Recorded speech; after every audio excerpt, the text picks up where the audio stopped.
Hello, good morning to all students. आज फिर आपके लिए लेके आया हूं केमिकल रिएक्शन का नेक्स्ट पार्ट। कल हमने लास्ट डे जो हमारा वीडियो था उसमें हमने केमिकल रिएक्शन के बारे में पढ़ा था कि क्या होते हैं केमिकल रिएक्शंस। लास्ट डे हमने जो बात की थी उसमें बात की थी हमने कि केमिकल रिएक्शंस क्या होती है। हमने बात की थी कि केमिकल इक्वेशन क्या होती है और बात की थी हमने कि केमिकल इक्वेशन को बैलेंस कैसे करते हैं, केमिकल इक्वेशन का बैलेंसिंग कैसे की जाती है। इन सब चीजों के बारे में हमने कल बात की थी। आज हम बात करने जा रहे हैं वो ये बात करने जा रहे हैं कि केमिकल रिएक्शंस जो है वो कितने टाइप्स की होती है। It's a very important part of our subject और आवर टॉपिक। हमारे टॉपिक का सबसे इंपॉर्टेंट पार्ट है कि केमिकल रिएक्शंस के टाइप्स। केमिकल रिएक्शन क्या होता है सुनना, what is the chemical reactions. तो कल हमने बात की थी कि जब भी कोई रिएक्टेंट पार्टिसिपेट करते हैं तो थोड़ी ही देर में वो प्रोडक्ट में बदल जाते हैं। मैं कुछ बातें बताना चाहूंगा, जैसे मैं कहता हूं कि कार्बन है, carbon react with oxygen and it will form carbon dioxide. Carbon dioxide या फिर हम ऐसे लिख सकते हैं carbon react with oxygen, it will form carbon dioxide. तो आप गौर से देखिए, जब भी कोई अभिक्रिया होती है तो अभिक्रिया तो यही है, कार्बन ऑक्सीजन के साथ अभिक्रिया कर रहा है और क्या बना रहा है, कार्बन डाइऑक्साइड बना रहा है। लेकिन इसको लिखने का तरीका, इसको लिखने का भी, कार्बन जो है उसको हम C लिख सकते हैं, ऑक्सीजन को हम O2 लिख सकते हैं और कार्बन डाइऑक्साइड को क्या लिख सकते हैं, CO2 लिख सकते हैं। तो ये लिखने का जो तरीका है, ये तरीका मैंने लास्ट में बताया था, ये क्या कहलाता है, केमिकल इक्वेशन कहलाता है। ये क्या कहलाता है, केमिकल इक्वेशन। Chemical equation. फिर मैंने आपको इसको बैलेंस करना सिखाया था कि हम केमिकल इक्वेशन को कैसे बैलेंस करते हैं। आज हम आगे बढ़ते हैं chemical reaction and there types. देखिए, गौर से देखिएगा, chemical reaction and there types. सबसे पहले हम बात करते हैं केमिकल रिएक्शंस के कितने टाइप्स हैं, जो हमारे सिलेबस के अकॉर्डिंग हम बात करेंगे। हमारे सिलेबस में केमिकल रिएक्शंस के जो टाइप्स हैं उसकी बात करते हैं, केमिकल रिएक्शंस। तो देखिए गौर से, केमिकल रिएक्शंस, इनको अलग अलग पार्ट्स में डिवाइड किया गया है। पहला पार्ट जो है, it is the composition reaction या कॉम्बिनेशन रिएक्शन। कॉम्बिनेशन रिएक्शन, इसे सिंथेसिस रिएक्शन भी बोलते हैं। सेकंड पार्ट जो है, it is the decomposition. Decomposition reaction. Second part कहलाता है डीकंपोजिशन रिएक्शन। पहली अभिक्रिया कहलाती है योगात्मक अभिक्रिया।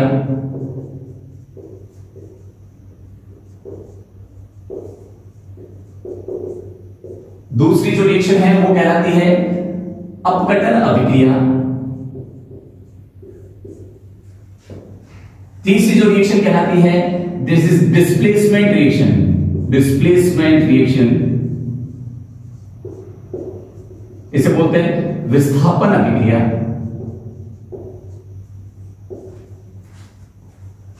इसी में बात करते हैं डिस्प्लेसमेंट का एक और पार्ट आता है, it is the double displacement reaction. Double displacement reaction,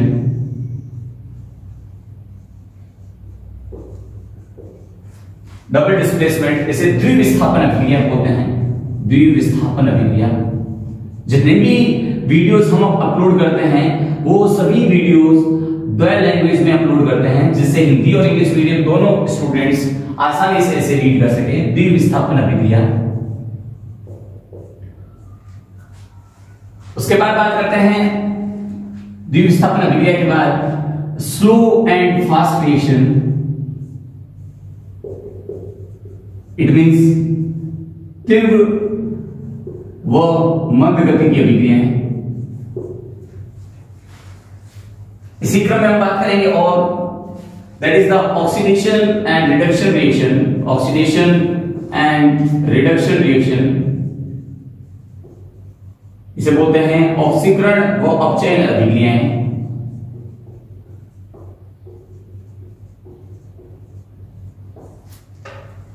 इसी क्रम में हम और बात करेंगे दैट इज द रिवर्सिबल और irreversible reaction, reversible and irreversible reaction.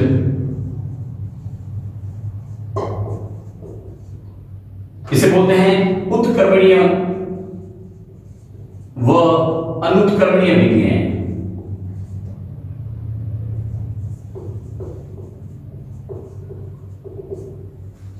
इसके अलावा एक रिएक्शन और है, इसे बोलते हैं एक्सोथर्मिक एंड एंडोथर्मिक रिएक्शन।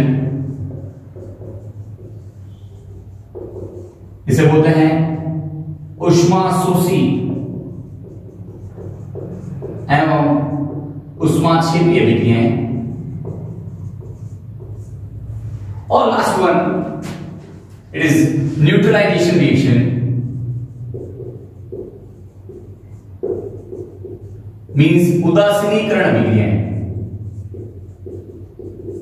तो गौर से देखिएगा एक बार कि जितनी भी तरह की केमिकल रिएक्शंस है उनको मैंने डिवाइड कर दिया है। केमिकल रिएक्शंस को डिवाइड किया है। फर्स्ट रिएक्शन जो हमने बात की है that is the combination reaction, that is the combination reaction, इसे बोलते हैं योगात्मक अभिक्रियाएं। दूसरी जो रिएक्शन है that is the decomposition reaction, इसे बोलते हैं अपघटन अभिक्रियाएं। तीसरी रिएक्शन जो है वो है डिस्प्लेसमेंट रिएक्शन, इसे बोलते हैं विस्थापन अभिक्रियाएं। इसी का एक और पार्ट है that is the double displacement reaction, द्विविस्थापन अभिक्रियाएं। इसके अलावा स्लो एंड फास्ट रिएक्शन, तीव्र और मध्य गति की अभिक्रियाएं।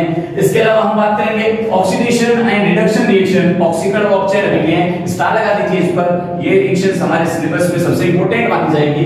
और रिवर्सिबल एंड इरिवर्सिबल रिएक्शंस, उत्क्रमणीय और अनुत्क्रमणीय अभिक्रियाएं। फिर बात करेंगे एक्सोथर्मिक एंड एंडोथर्मिक रिएक्शंस, यानी कि ऊष्माशोषी और ऊष्माक्षेपीय अभिक्रियाएं। और last one neutralization reaction, that is the उदासीनीकरण अभिक्रियाएं। हम बात करेंगे इनको एक एक करके रिएक्शन के बारे में डिस्कशन करेंगे, इनके एग्जांपल्स पढ़ेंगे जो परीक्षा की दृष्टि से महत्वपूर्ण होंगे। तो आप एक बार इसका स्क्रीनशॉट ले लीजिए।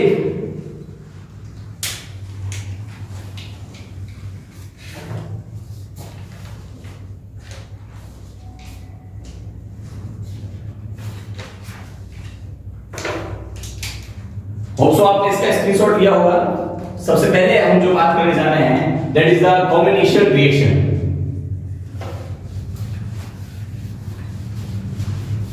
जितने भी वीडियो लेक्चर्स हैं आपको आपके सिलेबस को ध्यान में रखकर बनाए जाते हैं, जिनमें कंपटीशन लेवल के एग्जाम्स को भी ध्यान रखा जाता है। Olympiad exams, NTSC exams, KVPY, कोई भी तरह के एग्जाम्स अगर आप देते हैं अपनी परीक्षाओं के साथ, तो उसके लिए भी this video is very beneficial for you. First हम बात करते हैं सबसे पहली reaction that is the combination reaction.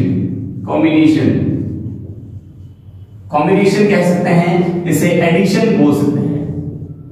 Addition reaction क्या होती है, ध्यान से सुनना। कॉम्बिनेशन रिएक्शन या एडिशन रिएक्शन, देखो हम नाम पे जाते हैं, बहुत अच्छा नेम है इसका, कॉम्बिनेशन या फिर एडिशन। एडिशन का मतलब क्या होता है, ऐड करना। ऐड का मतलब जोड़ना। अगर हम बात करते हैं कि अगर टू और more elements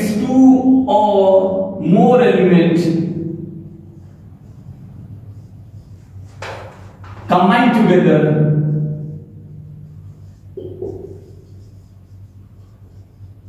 and form a single product,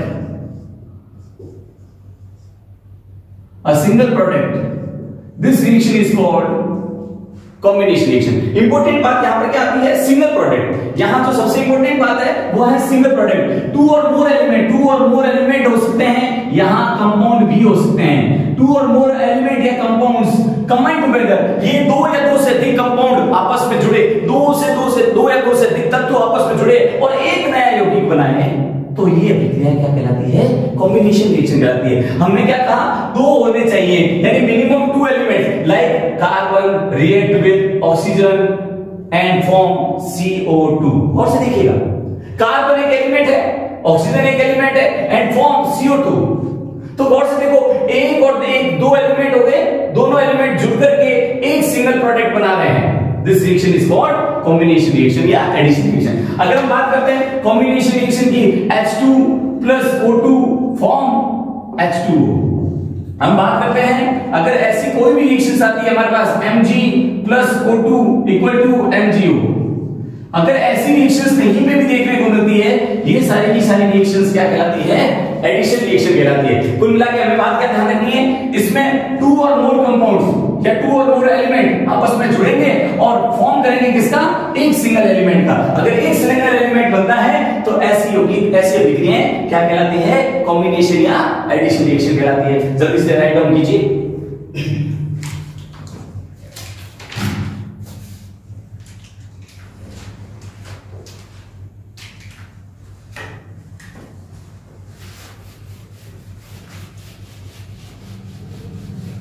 तो हमने कॉम्बिनेशन रिएक्शन में क्या कहा कि जब भी हमारे पास क्या होगा, कंडीशन ये होगी कि जब भी दो या दो से कंपाउंड्स अधिक जुड़ेंगे और ये क्या बनाएंगे? एक नया कंपाउंड बनाएंगे, कॉम्बिनेशन कहलाएंगे। आज हम बात करते हैं इसका रिवर्स बात करते हैं, इसे बोलते हैं decomposition. Decomposition reaction second reaction है हमारी डीकंपोजिशन रिएक्शन। डीकंपोजिशन का मतलब क्या होगा? हिंदी में बात करते हैं इसके लिए अपघटन बोलते हैं। अपघटन का मतलब होता है तोड़ना, टूटना या तोड़ना। अगर तोड़ने की बात करेंगे, अगर एक कंपाउंड कोई भी है और वह अपने एलिमेंट्स में टूट जाता है, एलिमेंट प्लस एलिमेंट, अगर ऐसा होता है तो ऐसी रिएक्शंस क्या कहलाती है? डीकंपोजिशन कहलाती है। डीकंपोजिशन का मतलब क्या हुआ? डीकंपोजिशन का मतलब यहां तोड़ने से है, टूटने से है। इसमें क्या होगा कि AB कन्वर्ट होगा A प्लस बी में, जबकि उसमें हमने बात की थी कंपोजिशन रिएक्शन या कॉम्बिनेशन रिएक्शन में A प्लस बी रिएक्ट करते थे, A B बनाते थे, लेकिन ये रिएक्शन कहलाती थी एडिशन, जिसमें क्या होता था? दोनों रिएक्टेंट क्रिया करते थे और एक नया कंपाउंड बनाते थे। लेकिन यहां पर क्या है भैया? एक कंपाउंड है वह टूट जाता है अपने ग्राउंड या फिर अपने रूट एलिमेंट्स में, तो ऐसी रिएक्शन क्या कहलाएगी? डीकंपोजिशन रिएक्शन कहलाएगी। ऐसी रिएक्शन क्या कहलाएगी? Decomposition. In our part it is divided into 3 parts. इसे 3 पार्ट्स में डिवाइड किया जा सकता है। पहला जो पार्ट है that is the photolysis. Second part है थर्मल डीकंपोजिशन।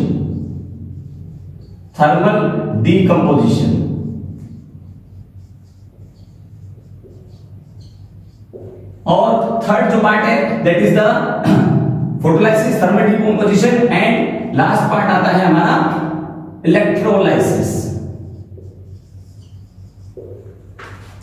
तो 3 पार्ट्स हैं, photolysis, thermal decomposition and electrolysis. क्या होता है देखिए, तीनों में ही क्या होगा? अपना कंपाउंड जो है वह एलिमेंट्स में टूटेगा, लेकिन प्रेजेंस अलग अलग होगी। फोटो का मतलब यहां लाइट से है, लाइट का मतलब यहां पर सनलाइट से है।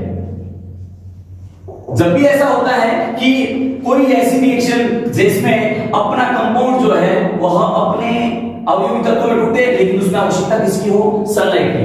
जैसे मान लेते हैं, मैं बात करता हूं AgBr है, it's converted to the Ag plus Br2। इस रिएक्शन को गौर से देखिएगा, इस रिएक्शन के लिए हमें सनलाइट की आवश्यकता होगी। किसकी आवश्यकता होगी? सनलाइट की। अगर ऐसी कोई भी रिएक्शन हो जिसमें कंपाउंड को टूटने के लिए सनलाइट की प्रेजेंस की आवश्यकता हो, ऐसी रिएक्शंस क्या कहलाती है? फोटोलाइसिस कहलाती है। थर्मल का मतलब यहां उष्मा से है, हीट से है, यानी अगर कोई कंपाउंड हीट देने पर टूटता है, CaCO3 convert into the CaO plus CO2, ये रिएक्शन है, इसको हीट देने पर ये टूट जाता है। गौर से देखिएगा, अगर कभी भी ऐसा हो कि कई कंपाउंड को हीट देने पर वह अपने रूट एलिमेंट्स या रूट कंपाउंड्स में टूट जाता है, तो रिएक्शन क्या कहलाएगी? थर्मल डीकंपोजिशन कहलाएगी।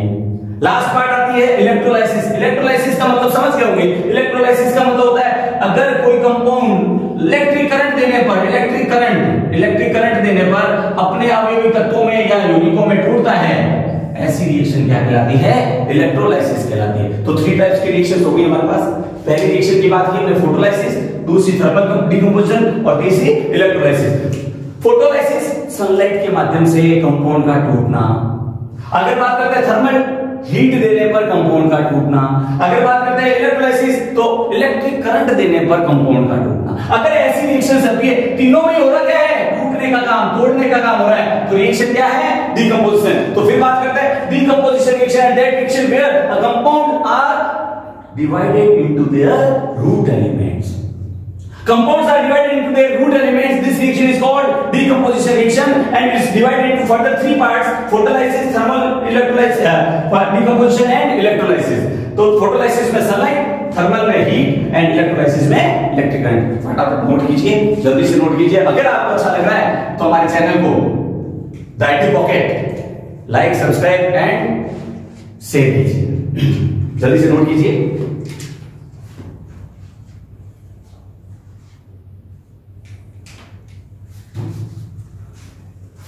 होप सो आपको बहुत अच्छे से समझ में आ रहा हो, तो जरूर आप शेयर करें, और अगर आपको कुछ भी कमी लगे तो हमारे कमेंट बॉक्स में जरूर लिखें, जिससे आगे आने वाले वीडियोस में सुधार किया जाएगा। हम बात करते हैं third reactions. This is the displacement reaction. Displacement reaction क्या होती है? डिस्प्लेसमेंट रिएक्शन बहुत ही सिंपल है। डिस्प्लेसमेंट, डिस्प्लेसमेंट का मतलब होता है स्थान परिवर्तन या विस्थापन। क्या होता है सुना? ऐसी रिएक्शन में क्या होता है कि एक एलिमेंट अपने ही किसी दूसरे एलिमेंट को उसके स्थान से हटा देता है और खुद जाकर वहां बैठ जाता है। बात को ध्यान से सुनना। इसमें क्या होगा भैया? एक एलिमेंट क्या होगा, जैसे मान लेते हैं A B react with C, थोड़ी देर बाद मैंने देखा ए सी प्लस बी बन गया। गौर से देखना क्या हुआ है, ए बी और सी था, थोड़ी देर बाद क्या हुआ कि सी ने बी को रिप्लेस कर दिया। जैसे सी ने बी को रिप्लेस किया, क्या कंपाउंड बन गया? ए सी प्लस क्या बन गया? बी बन गया। इंपॉर्टेंट बात क्या है, इसमें एक element, one element replace to another element.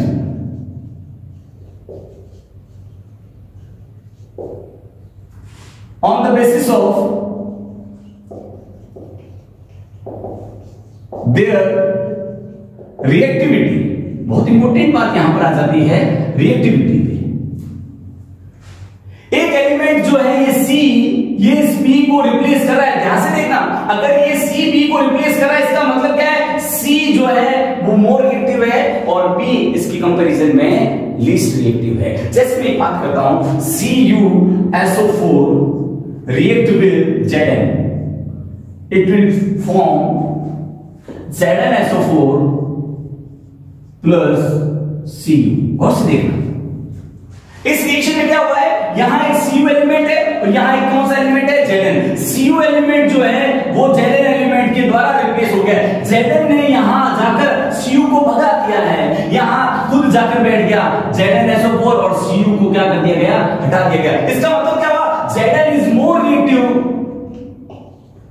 Is compare to Cu। तो बात की ध्यान दीजिए कि Zn एलिमेंट ने Cu को रिप्लेस किया है, इसका मतलब मोर रिएक्टिव कौन है? Zn है। यहां होता ऐसे ही है कि जब भी रिएक्टिविटी की बात आती है, रिप्लेसमेंट की बात आती है, तो ये रिप्लेसमेंट हमेशा उसकी रिएक्टिविटी पर निर्भर करता है। अगर रिएक्टिविटी, कौन सी रिएक्शन पॉसिबल है, कौन सी नहीं पॉसिबल है। एक रिएक्शन और लिखता हूं, FeSO4 प्लस Zn, सॉरी ऐसी रिएक्शन की जगह पर हम ऐसे रिएक्शन लिखते हैं Fe plus CuSO4 equal to FeSO4 plus Cu। गौर से देखना इस रिएक्शन को भी। इसमें क्या हो रहा है? फेरस को रिप्लेस किया जा रहा है, Cu को रिप्लेस किया जा रहा है, खुद जाकर फेरस बैठ रहा है, यानी फेरस क्या है? मोर रिएक्टिव है। तो इस प्रकार के रिएक्शंस को कहलाते हैं डिस्प्लेसमेंट रिएक्शन। एक बार राइट डाउन कीजिए डिस्प्लेसमेंट रिएक्शन, जल्दी से इसका स्क्रीनशॉट लीजिए।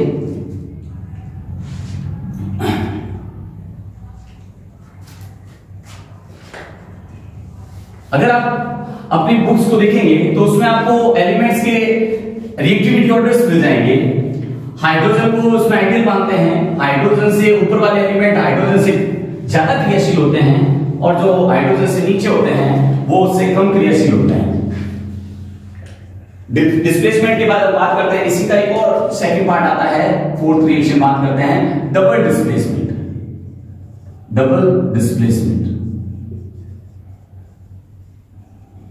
इसमें क्या होगा भैया, इसमें डबलिंग होगी, एक का स्थान दूसरा नहीं लेगा, एक जना दूसरे को रिप्लेस नहीं करेगा, केवल स्थान बदलेंगे। जैसे A B react with C D, थोड़ी देर बाद ए सी प्लस सी बी, गौर से देखो ए सी प्लस बी डी, गौर से देखो ए बी ने रिएक्शन किया किसी सी डी से, थोड़ी देर बाद क्या हो गया, ए सी हो गया और बी क्या हो गया, डी हो गया। यानी ए के साथ सी जुड़ गया और बी के साथ कौन जुड़ गया, डी जुड़ गया। रिप्लेसमेंट हुआ है, डबल डबल हो रहा है, ऐसा रिप्लेसमेंट क्या कहलाता है, डबल डिस्प्लेसमेंट रिएक्शन कहलाता है। अगर हम बात करते हैं Na2SO4 प्लस BaCl2, इसकी रिएक्शन कराएं, सोडियम सल्फेट की रिएक्शन बेरियम क्लोराइड के साथ कराएं तो क्या बनेगा, sodium chloride plus barium sulphate. This reaction is called double displacement. यहां बेरियम के साथ पहले कौन था, क्लोरीन, अब बेरियम के साथ कौन है, सल्फेट। सोडियम के साथ पहले कौन था, सल्फेट, लेकिन अब सोडियम के साथ कौन है, chlorine. This reaction is called double displacement reactions. गौर से नोट कीजिएगा, डिस्प्लेसमेंट में क्या होगा, एक एलिमेंट अपने से कम क्रियाशील एलिमेंट को क्या कर देगा, रिप्लेस कर देगा। जबकि डबल डिस्प्लेसमेंट में क्या होगा, डबल स्थान चेंज होगा, केवल तू मेरी जगह बैठ जा, मैं तेरी जगह बैठ जाता हूं। तो ये प्रकार का जो डिस्प्लेसमेंट है, ऐसा डिस्प्लेसमेंट कहलाता है double displacement reaction. Right out कीजिए जल्दी से।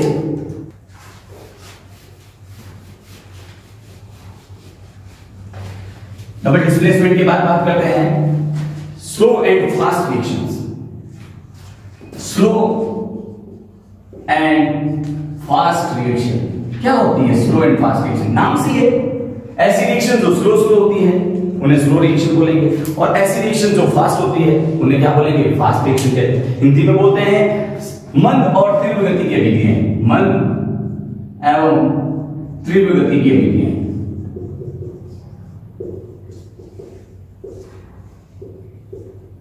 इसमें क्या होगा कि कुछ रिएक्शन हम आपस में आसपास में ऐसी देखते हैं जो बहुत जल्दी हो जाती है। जैसे मैंने क्या किया, एक पानी का टैंक लिया, छोटा सा टब लिया और उसके अंदर चूने के पत्थर डाले। जैसे मैंने चूने के पत्थर डाले, तेजी से आग निकलने लग गई। रिएक्शन जल्दी जल्दी हो रही है।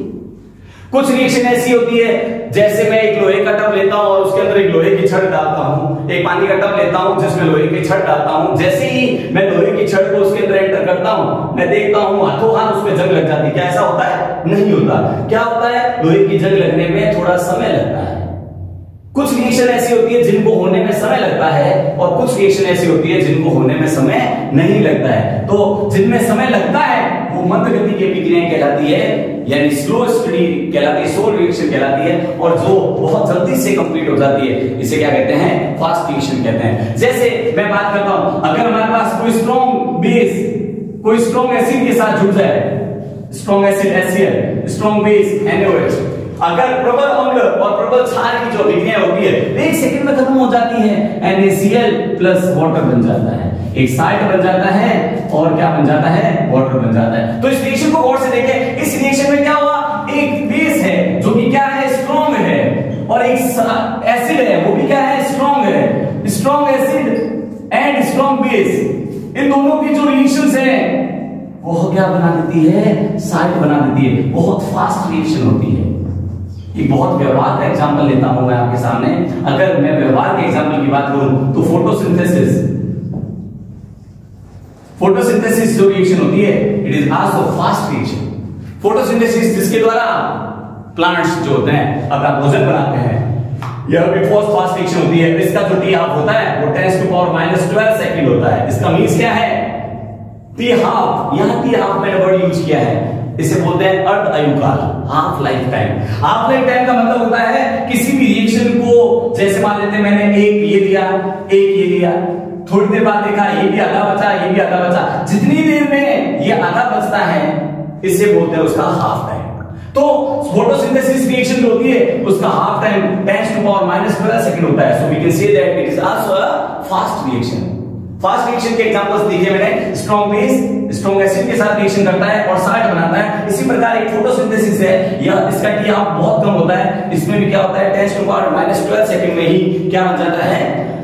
प्रोडक्ट बन जाता है। तीसरी बात करते हैं, जैसे मान लेते हैं AgNO3 है, react with HCl, silver nitrate AgNO3 HCl के साथ रिएक्ट करता है और थोड़ी देर में, एक ही सेकंड में AgCl का व्हाइट प्रेसिपिटेशन दे देता है। AgCl का व्हाइट प्रेसिपिटेशन, श्वेत अवक्षेप आ जाता है। तो गौर से देखना, जैसे ही मैं परखली में टेस्ट ट्यूब में HCl लूंगा, HCl में जैसे मैं AgNO3 डालता हूं, डालते ही व्हाइट प्रेसिपिटेशन आ जाता है, व्हाइट कलर का एक प्रेसिपिटेशन अवक्षेप आ जाता है। ये प्रेसिपिटेशन किसका होता है? AgCl का। चूंकि ये हाथों हाथ आता है, इसलिए ये रिएक्शन भी क्या कहलाती है? फास्ट रिएक्शन कहलाती है। तो इन तीनों रिएक्शंस को नोट कीजिएगा, सीधा क्वेश्चन आ जाता है, strong acid and strong base की रिएक्शन कैसी रिएक्शन है? तो आप आंसर लिखेंगे, स्ट्रॉन्ग एसिड और स्ट्रॉन्ग बेस हमेशा क्या करते हैं भैया? फास्ट रिएक्शन करते हैं। फोटोसिंथेसिस क्या है? एक फास्ट रिएक्शन है। AgNO3 का HCl के साथ मिक्सचर आता है तो व्हाइट प्रेसिपिटेशन आता है AgCl का। यह भी कौन सी रिएक्शन है? फास्ट रिएक्शन है। तो लिख लीजिए, जल्दी से नोट कर लीजिए, स्क्रीनशॉट लिया होगा आपने। अब हम बात करते हैं इसी का एक और पार्ट, स्लो रिएक्शन का। स्लो रिएक्शन के लिए मैंने एग्जांपल दिया था आपको कि अगर मैं लोहे को पानी में रखूं तो उसके ऊपर जो आयरन जो है उसके ऊपर जंग लग जाती है। जैसे मान लेते हैं Fe है, वह O2 की प्रेजेंस में वाटर के साथ रिएक्शन करता है और Fe2O3 बनाता है, प्लस हाइड्रोजन रिलीज होती है। यह जो रिएक्शन है इसमें क्या होता है? इसमें Fe जो है फेरस, वह ऑक्सीजन की प्रेजेंस में पानी में रिएक्शन करता है और ये जो Fe2O3 बनता है, यह जो Fe2O3 है यह रस्टिंग कहलाता है, रस्टिंग ऑफ आयरन कहलाता है, यानी कि लोहे पर जंग लगना कहलाता है। लेकिन इस रिएक्शन को होने में समय लगता है। इस रिएक्शन को होने में क्या लगता है? समय लगता है। आपने देखा है कि अगर लोहे की छड़ को पानी के अंदर रख दिया जाए तो ऐसा नहीं है कि एक सेकंड में उसके ऊपर जंग लग जाती है, नहीं, उसे लंबे समय तक पानी में रखना पड़ता है। तो यह रिएक्शन क्या कहलाती है? मंद गति की अभिक्रियाएं, स्लो स्पीड कहलाती है, स्लो स्पीड रिएक्शंस कहलाती है।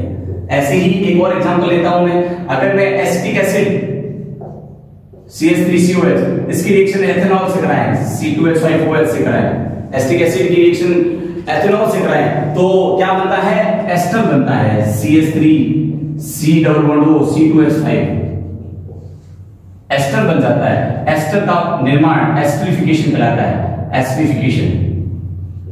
This reaction is also called slow reaction. इसमें भी क्या होता है? ये वीक एसिड है, वीक बेस है, ये वीक एसिड है, वीक एसिड, ये वीक बेस है। आप में से कौन से स्टूडेंट ऐसे हैं जिनको ये नहीं पता होगा कि वीक एसिड और वीक बेस कौन है?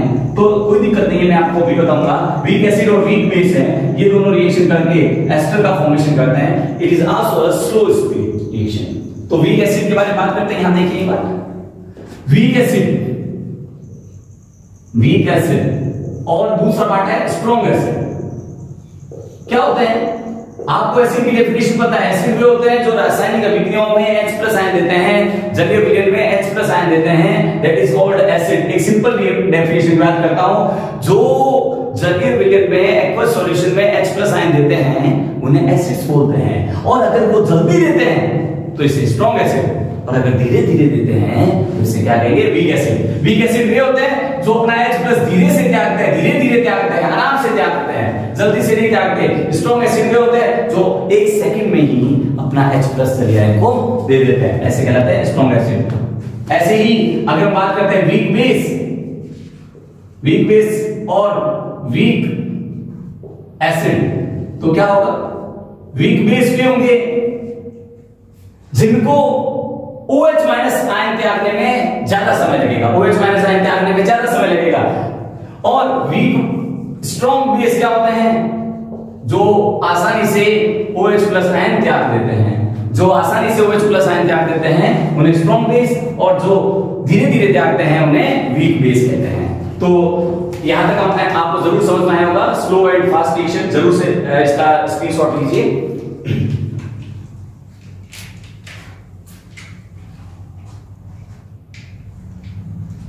तो आज हमने जो रिएक्शंस पढ़ी है उसमें काफी रिएक्शंस पढ़ ली हमने। कंपोजिशन रिएक्शन, डीकंपोजिशन रिएक्शन, फिर हमने पढ़ लिया है डिस्प्लेसमेंट रिएक्शन, फिर मैंने पढ़ा है डबल डिस्प्लेसमेंट रिएक्शन, देन हमने बात की है स्लो एंड फास्ट रिएक्शन। तो इन सब रिएक्शंस को आप एक बार जरूर देखिएगा।